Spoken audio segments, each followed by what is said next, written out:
तुम उसी तरह तोते के रूप में भटको। नहीं नहीं, मुझे आजाद करो वरना मैं तुम्हें छोड़ूंगा नहीं। अब तुम मेरा कुछ भी नहीं बिगाड़ सकते। अब तुम जाओ यहाँ से और अब से ऐसे ही घूमो। अब तुम्हें पता चलेगा कि दूसरों को दर्द देने में कैसा महसूस होता है। इसके बाद वह राक्षस वहां से उड़ जाता है। मरचू और उसकी पत्नी सीता दोनों खुश हो जाते हैं। मरचू पहले की तरह काम करने लगता है। वह और उसकी पत्नी दोनों खुशी खुशी जिंदगी गुजारने लगते हैं।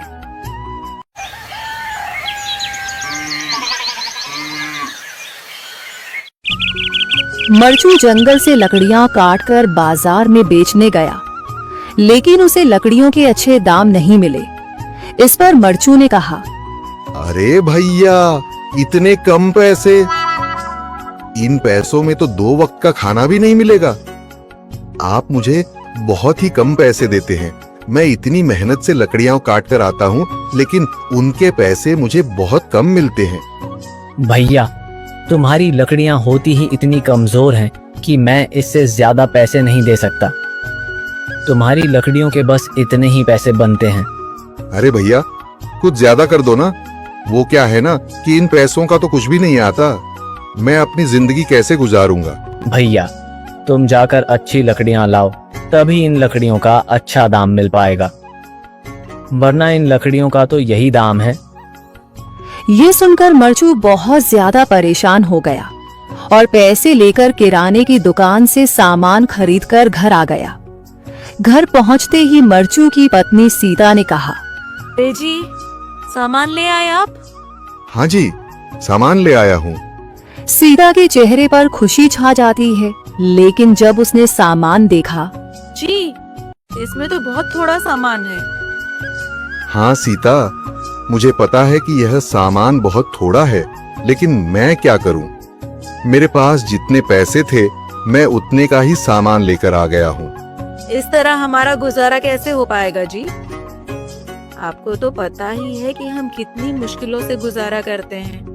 हाँ हाँ, मुझे पता है, लेकिन मैं कर भी क्या सकता हूँ? मेरे पास इतने पैसे ही नहीं कि हम एक अच्छी जिंदगी गुजार सकें। इतनी मेहनत कर रहा हूँ, लेकिन फिर भी मेहनत का फल नहीं मिल रहा। इतनी मेहनत से अच्छी लकड़ी काट कर आता हूँ, लेकिन मुनासिब दाम नहीं मिलता। मैं तो बहुत परेशान हूँ। क्या करूँ? कहाँ जाऊँ? अरे जी, आप परेशान न हो, आप कोई और काम देख लें।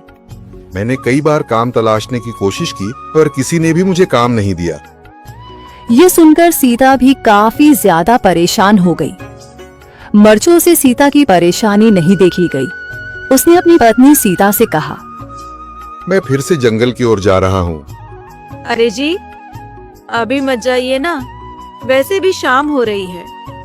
आप कल चले जाइएगा, अभी मत जाइए। ठीक है, अगर तुम रोक रही हो तो मैं नहीं जाता। मैं कल चला जाऊंगा। इसके बाद मरचू गांव में घूमने के लिए चला गया। तभी उसे एक आदमी मिला और उसने कहा, कहाँ जा रहे हो भैया? और सुनाओ, क्या हाल चाल है? जिंदगी कैसे गुजर रही है? अरे भैया, तुम्हें तो पता है कि लकड़ियां काटकर कैसे गुजारा होता है। हाँ भैया, तुम सही कह रहे हो। और आसपास के जंगलों में अच्छी लकड़ियां भी नहीं है। इसके लिए तो जंगल के अंदर जाना पड़ेगा। पर जंगल के अंदर तो काफी सारे जंगली जानवर होंगे। मुझे बहुत डर लगता है भैया, मैं जंगल में कैसे जाऊंगा? हाँ भैया, जंगली जानवर तो होंगे, लेकिन अच्छी लकड़ियां तो वहीं से ही मिलेंगी। ये सुनकर मरचू बहुत ज्यादा परेशान हो गया, लेकिन वह आदमी बिल्कुल ठीक कह रहा था। जंगल के किनारे की सारी लकड़ियां कट चुकी थीं। अब सिर्फ जंगल के अंदर ही अच्छी लकड़ियां बची थीं। अगली सुबह मरचू